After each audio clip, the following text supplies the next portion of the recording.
Good morning, everybody. This is Judith A. Cope. You're listening to Mad Love. Let's get into it. So, yeah, I was thinking, I have this weird sleep pattern. If I don't sleep with, an aid of some sort, like cold medicine, that's my favorite, or some kind of thing that helps keep me asleep. I tend to sleep for 4 hours, wake up for 2 or 3 hours in the middle of that, and then wake up again after 3 hours. It's almost like my body is permanently on caregiver mode. And maybe it was going to be like that anyway. I just so happened to be caregiving. I'm not sure. But whatever it is, I wake up in the middle of the night and I have these ideas. And I was thinking, our healthcare system is so terrible in the United States. And I know it's by design. Obviously, somebody sold everybody out because it's either the government, these corporations, hedge funds, something, because hospitals are terrible. Insurance dominates hospitals and doctor visits. And food is horrible. The quality of the food is terrible. So it's like, sometimes I just wonder who's like all behind this. And I know it's just a group of greedy men, but I feel like it's bigger than that. I feel like they stole something in the beginning. When they didn't get caught, they just kept doing it, So it's sort of like little things, little steps that just started to destroy the country, that now 40, 50, 60 years later, people are like, wait a minute, because, they still sell us a lot on being proud and being a proud American, but there's a lot going on in the country that people aren't proud of, and it's so much deeper. I get so frustrated every day when I just, read some of the posts on social media, and people are like, they just sum it up with all of our problems are because of Trump. And they're not. They're not. Is he, a great president? In my mind, no. He wasn't either time. But the sum total of all of our issues didn't start with him, and they're not going to end with him. It's just a bad deal. And you've got all these bad actors trying to get power. They just want power. But I'm going to be honest with you. I don't think the president of the United States has the most power. I think there's a group of people that we don't elect. We don't know their names. And they put the circus of politics over there for us to watch. And they go over here and do whatever the hell they want to do. These secret groups that are part of the Pentagon, or part of CIA, these shadow organizations, these shadow billionaires, and it's kind of scary. But, obviously, it's not going to last. And that's why I'm always pitching community to you guys, because the survival of the American species is going to be because we took care of each other. And we didn't wait for any government assistance or anybody to tell us what to do. And so that means if you have money right now, I would like to see you putting infrastructure into place for people. Not just, your rich family or your business or whatever, but like, I know that there's some kind people out here, and I know there's some kind billionaires out here. I know there are people who have money that want to see a better future, not only for their children, but for everybody. And I believe that there are people, if you have money, it would be so great to buy some land and just make sure, there's tiny houses on it, or build little tiny villages, or build real size houses. I don't care, but don't be worried about making money off of it, and build something that people can get on and sustain and support themselves in a community the way it used to be. I know I sound naive, and I this is what God has put in my heart. I didn't make it up. Ordinarily I'd be scared like everybody else, but I know what the future's going to be, People are going to be too weak and sick to do much more. I mean, again, like I was talking to one of my oldest friends. We went to high school. I have a lot of oldest friends, though, but we went to high school together, and she's very supportive. She reads the newsletter. She was giving me some insight on how she thinks I could grow it, which stuff I hadn't thought of. And she's a big reason why I'm in the top 30% of opens. Thank you very much. Let's keep it going. But, you know, I was talking to her and I was like, dude, I've seen the future, and there are not enough hospital beds.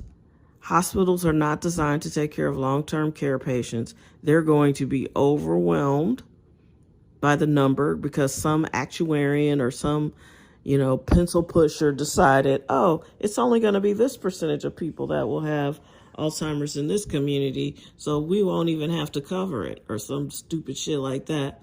And I'm only saying that based off of my experience with my mom trying to get some help. So they want to help you the way they want to help you. Basically, they want to keep giving you a bunch of exams, very expensive, very costly MRIs and scans. You listen, you do whatever you think is best for your family, but to rack that kind of, you know, those bills up, even though they didn't come to us, didn't make sense. Some of them came to us. I'll tell you, I got $1,000 surprise bill when she got out of the hospital, and they didn't do shit for her. That was so annoying. But I paid it because, you know, who just needs that? So, you know, people aren't prepared for what it's going to be like, which is it's going to take months, if not a year, to get a neurology appointment with all these people in their 70s and 80s, and the first thing they want to do is give you a brain test, a brain scan, and you're telling them all the symptoms, and then they give you these scans. My mom didn't even stay for the whole test. They could see she had the inflammation around her brain and XYZ. She was so uncomfortable in the MRI machine, and she walked out. Apparently she was screaming, and so the nurse was like, she didn't even finish the test, but my mom was smiling like nothing had happened. And so I was like, yeah, that sounds right. And of this hospital system, that's St. Luke's in St. Louis, I was really disappointed. They were nothing special. They are not a leader, at least they haven't been, in the brain space. And I'm telling you right now, the hospital that takes the patients seriously and thinks about brain health and maybe doesn't take so much insurance is going to be the richest in the world. Why these private equity funds haven't started doing that? You're going to make a mass of cash, make it affordable, and let people pay out of pocket. Yes, you're going to get all kinds of smoke from the insurance companies at the state level, but it's going to be grim and difficult and challenging, and you might as well just be like, fuck it, we got to get the money somehow, because people are not going to be able to do the things they've been able to do the way we've been doing them. Nobody will. There are going to be multiple people in your family who are sick, really sick, and need long-term care, because this food, the healthcare system, they can patch you up, but no one talks about healing you. So unless you dramatically change your diet, start exercising, and not to get skinny and not to look great, but to just feel better and maybe drop some pounds. But your body has to process all those chemicals. You got to eat real food. It's a lot going on. And people aren't going to make those kind of changes. You've been abusing your body for 40, 50, 60 years. You know, like my mom was like, I'm not eating no cheeses. You crazy. Like I can't even stress to you the number of fights we had over Cheez-Its. You know, I stripped her diet down as much as I possibly could, but the Cheez-Its were going to stay. And I'm saying all this to say, I'm not just talking. I'm not psychic. I can just see what's going on. And I've just dealt with an octogenarian. And I'm looking at Jerry Jones and Joe Biden and Nancy Pelosi and all these people who are in powerful roles. Like, I would never let my mom be in charge of anything. She thought she was. But you don't want an 80-something-year-old person to be the boss. So You guys have got to start making decisions. And I know that no one wants to talk about these things. I know it because I should have the #1 podcast in the world. I have 1,800 episodes, and many of them are devoted to caregiving in real time, because this is what do you call it? It just it flew out of my head. But that's the nature of this podcast. I wake up, pick up the mic, and talk. And so that was a lot of what was on my mind.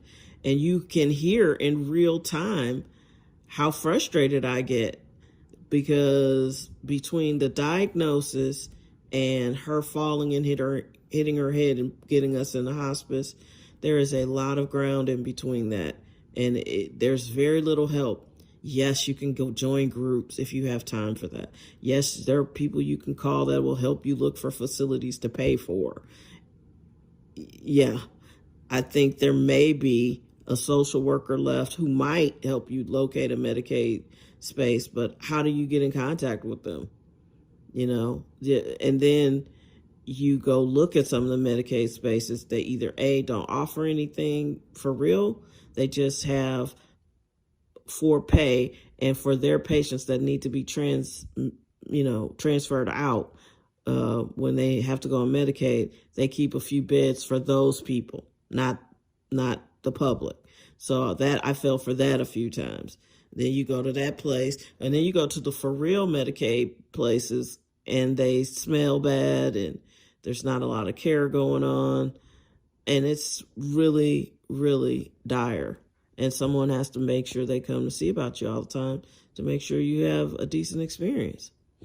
So, listen, that's the future. That's the future. I know it sounds grim, but if we build communities around each other, it won't be that bad. But we have to stop paying attention to this circus on the outside.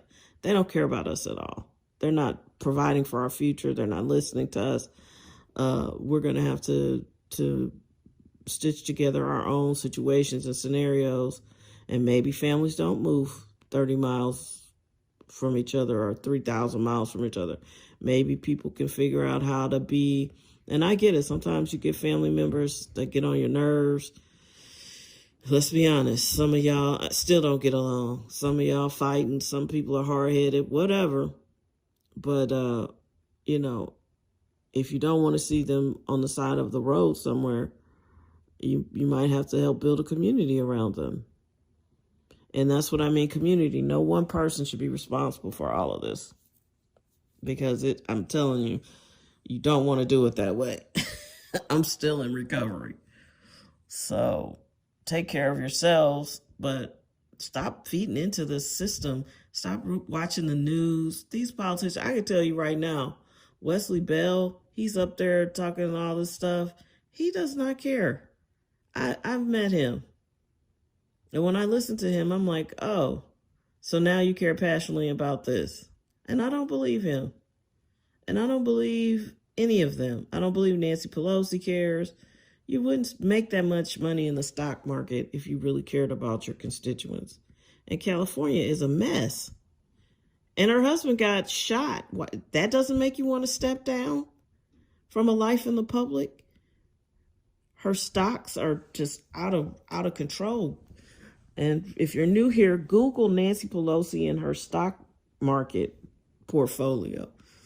She has made hundreds of millions of dollars while you're out here trying to figure out if you should pay your light bill or your gas bill, because they've doubled.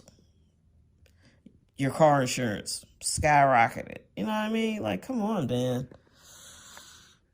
Anyway, that's my 2 cents for this morning. It wasn't, it's weird. I was thinking that at 3 a.m. It's just like, where did all this start?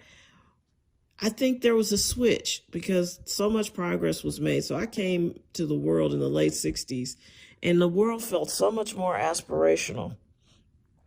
Even the tone and timbre of school and stuff. It's like, when you grow up, what you gonna be? Go to school, get a good education. You can make more money, which turns out to be a scam because we've reached the ceiling on that too.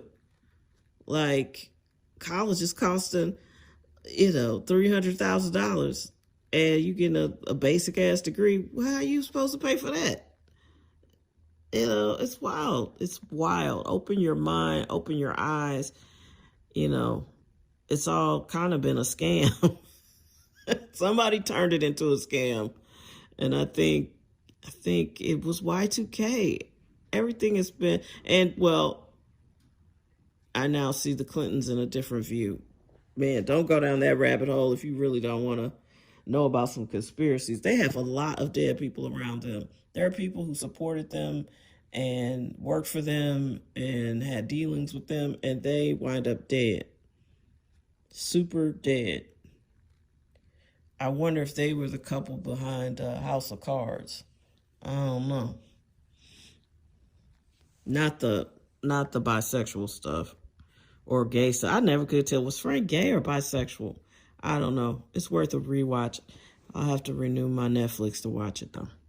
All right, everybody. Take care of yourselves. Be well. Be safe. Be smart. Take care of each other. All right. Love you so much. Bye.